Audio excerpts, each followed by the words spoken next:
Le journal de 13h30 sur les ondes de RTCI. Bonjour à toutes et à tous. Au sommaire de cette édition.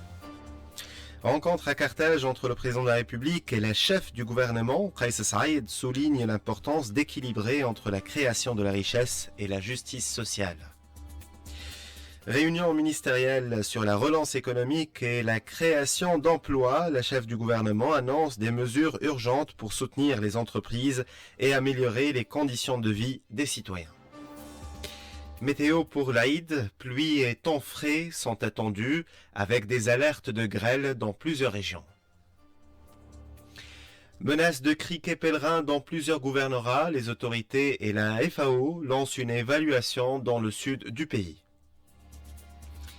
Dans le monde, la Palestine dénonce les agressions sionistes et appelle le Conseil de sécurité à protéger les civils à Gaza et en Cisjordanie occupée. Enfin, en sport, les billets pour le match retour de l'Espérance contre Sundowns en vente dès demain. Mesdames et messieurs, bonjour. Le président de la République, Kais Saïed, a reçu hier soir à Carthage la chef du gouvernement, Sarah Zafarani Zenzri. Le chef de l'État a insisté sur l'urgence de lever tous les obstacles afin d'atteindre un équilibre entre la création de richesses réelles et la justice sociale. Kais Saïed a averti que l'État ne restera pas passif face à ceux qui entravent son fonctionnement, soulignant que nombreux citoyens patriotes sont prêts à prendre le relais. Il a également réaffirmé sa volonté d'éliminer la corruption et d'exploiter pleinement les ressources du pays pour garantir la dignité des Tunisiens. Un conseil ministériel restreint présidé par la chef du gouvernement, Sarah Zafarani Zenzri, s'est réuni hier à la Casbah pour discuter de mesures urgentes visant à créer des emplois pour les diplômés chômeurs et améliorer les conditions de vie des citoyens. Parmi les priorités, le soutien aux entreprises communautaires, l'encouragement de l'investissement, ainsi que la garantie de la souveraineté alimentaire pour la sécurité et la sécurité hydrique. Un calendrier précis a été établi pour une mise en œuvre rapide de ces mesures. Sarah Zafarani a souligné la nécessité de relancer les projets en suspens et de renforcer la coordination entre les ministères pour créer un climat économique compétitif. À la une de l'actualité toujours, les Tunisiens s'apprêtent à vivre les derniers moments du mois sacré de Ramadan, une période marquée par la piété, la solidarité et la préparation pour la fête de Eid el-Fitr. Parmi les éléments essentiels pour déterminer le début de la fête de Eid el-Fitr, l'observation du croissant lunaire. Selon le rapport de l'Institut national de météorologie sur le croissant de Shawwal pour l'année 1446 de l'Hégire, il sera impossible d'observer le croissant lunaire après le coucher de soleil ce samedi en Tunisie et d'ailleurs dans aucun des pays arabes et musulmans. La date précise de la fête de l'Aïd sera donc fixée ce soir par le mufti de la République, Hicham Ben Mahmoud.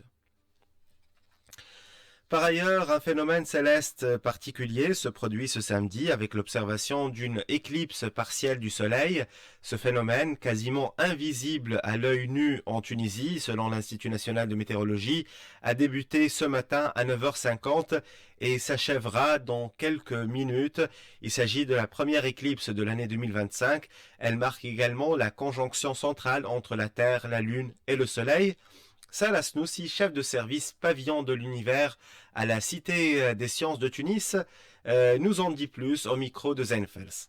Ce phénomène sera observable au niveau de l'Arctique occidental, de l'Europe et de l'Afrique du Nord. Cette éclipse débute au-dessus de l'océan Atlantique, au large des côtes sud-américaines, avant d'atteindre son apogée dans le nord du Canada, où le taux maximal de couverture soleil atteindra 84% et s'achèvera dans l'extrême nord de la Russie. Par contre, en Tunisie, c'est une éclipse très discrète.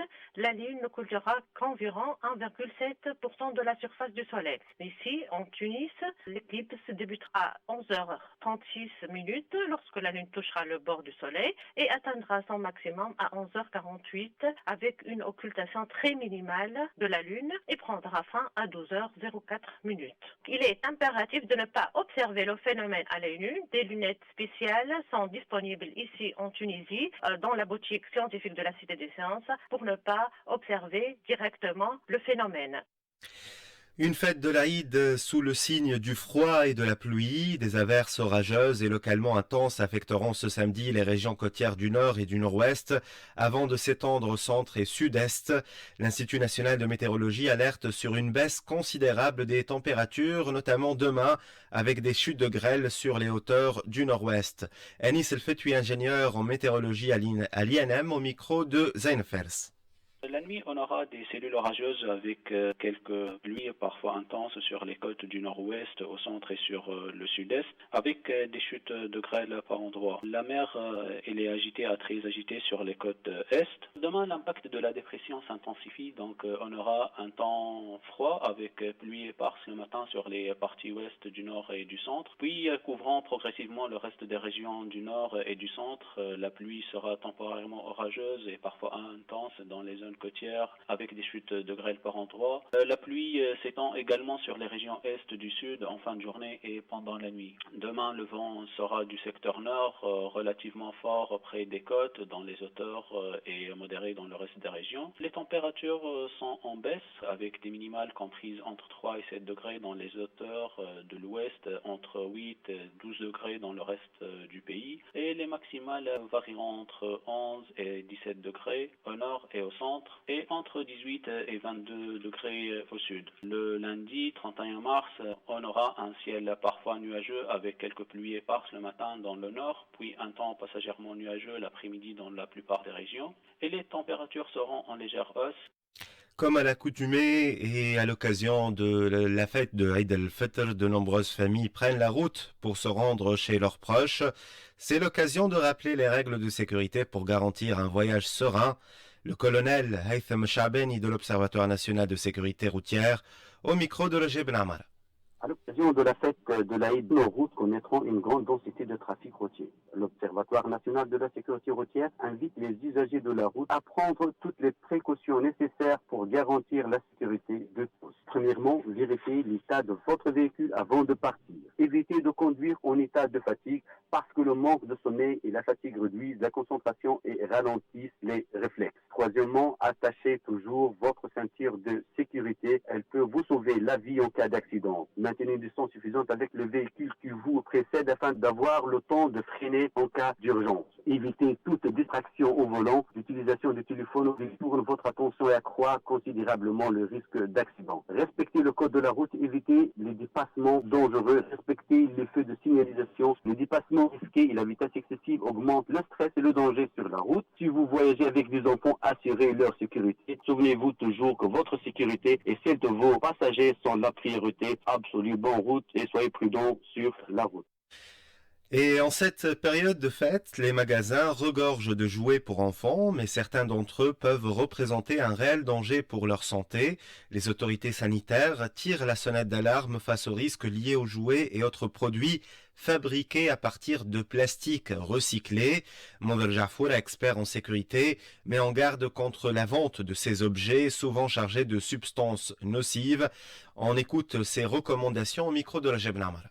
La collecte des bouteilles se fait dans les poubelles, sans être lavées convenablement. Donc, dans ces bouteilles-là, qu'on met des produits alimentaires, ou bien des produits qui sont utilisés pour le corps, comme les shampoings, les savons. Tous les jeux qu'on boit dans les bouteilles d'eau minérale ne sont pas autorisés légalement. D'autre part, le plastique de couleur, avec quoi on fait les jouets pour les enfants, ne sont pas des produits sains. C'est des produits qui sont souvent contaminés parce que c'est un produit qui est recyclé. Ils prennent les bidons de produits chimiques, des produits toxiques. Les enfants mettent toujours ces jouets-là dans la bouche, entraîne cette contamination des métaux lourds au niveau du sang. Le citoyen ne devrait pas consommer des produits alimentaires dans des bouteilles non autorisées. Donc le problème, c'est le manque de contrôle sanitaire. Il faut renforcer le contrôle. Le citoyen est responsable de lui-même, mais aussi l'État est responsable du contrôle sanitaire. En ces jours de fête, l'élan de solidarité est particulièrement fort.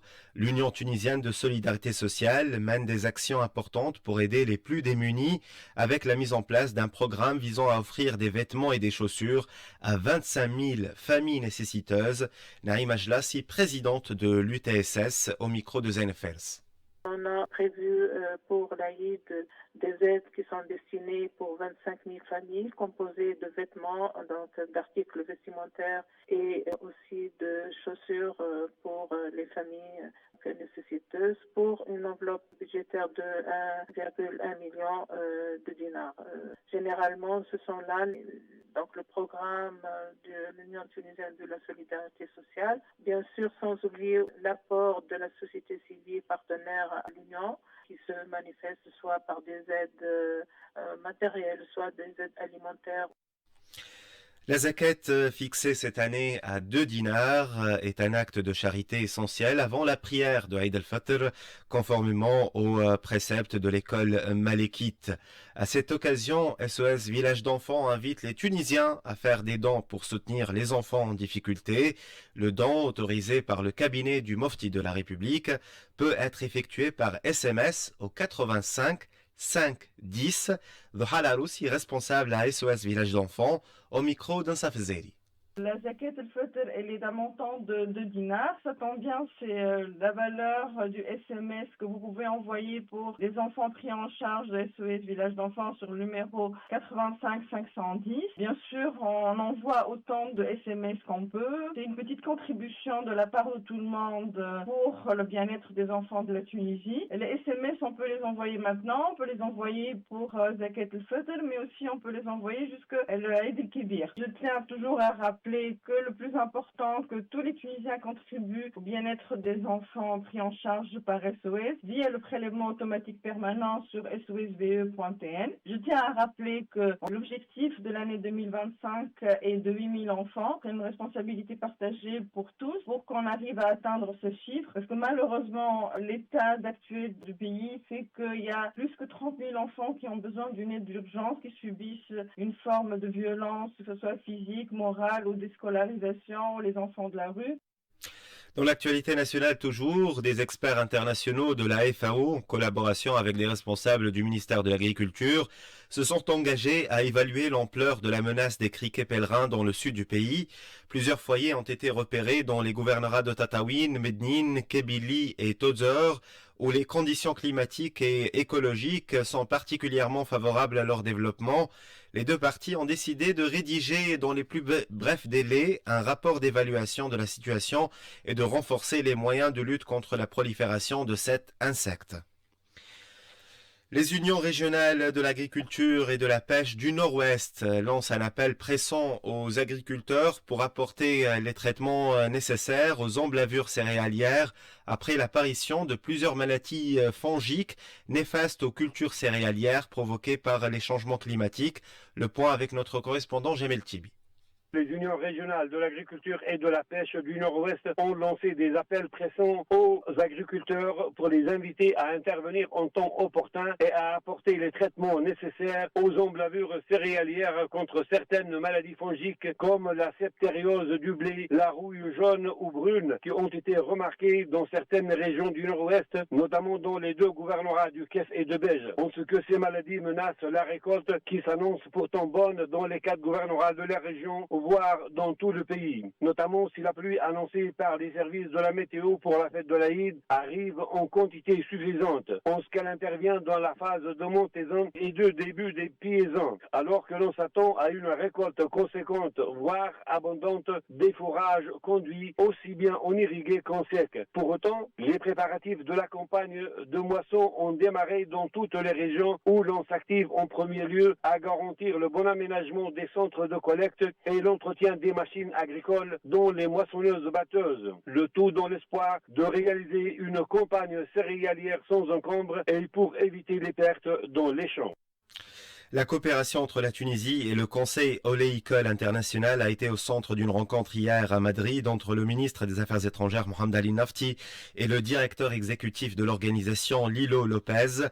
Le chef de la diplomatie tunisienne a mis l'accent sur les programmes de partenariat concernant la promotion, la recherche et la qualité de l'huile d'olive.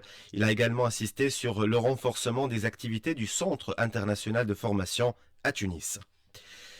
Dans le monde, le représentant permanent de la Palestine à l'ONU, Riyad Mansour, appelle la communauté internationale à contraindre l'occupant israélien à lever le siège de Gaza. Dans des lettres adressées hier à l'ONU et au Conseil de sécurité, il a dénoncé la poursuite des bombardements meurtriers et l'empêchement de l'aide humanitaire depuis 3 semaines. Le bilan de l'agression s'élève à plus de 50 000 martyrs et 113 000 blessés depuis octobre 2023. Riyad Mansour alerte aussi sur la réduction du personnel onusien à Gaza. Un puissant tremblement de terre a secoué le Myanmar. Un séisme de magnitude 7,7 a frappé hier le centre du pays, faisant plus de 1000 morts et près de 2400 blessés. La capitale a subi d'importants dégâts, notamment l'effondrement de routes. La junte militaire a déclaré l'état d'urgence et lancé un appel à l'aide internationale. L'OMS a activé son système d'urgence pour fournir une assistance aux victimes.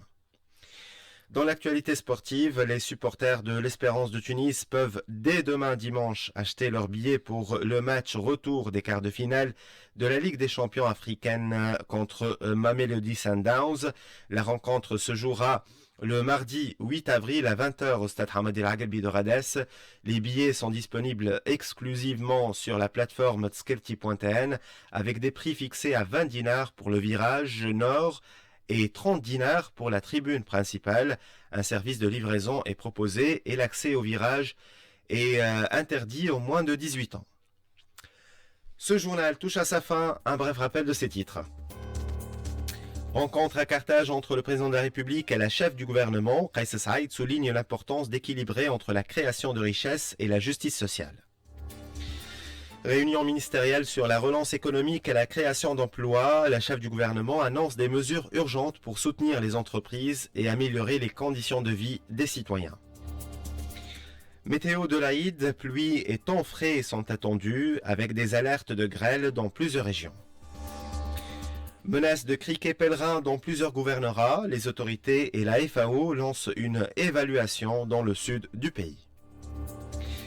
C'est la fin de cette édition, merci de l'avoir suivi. C'était Nawel Saïdi à la technique, Rim Trabelsi côté web et Ziad Mahjoub au micro. Bonne suite de programme sur les ondes de RTCI.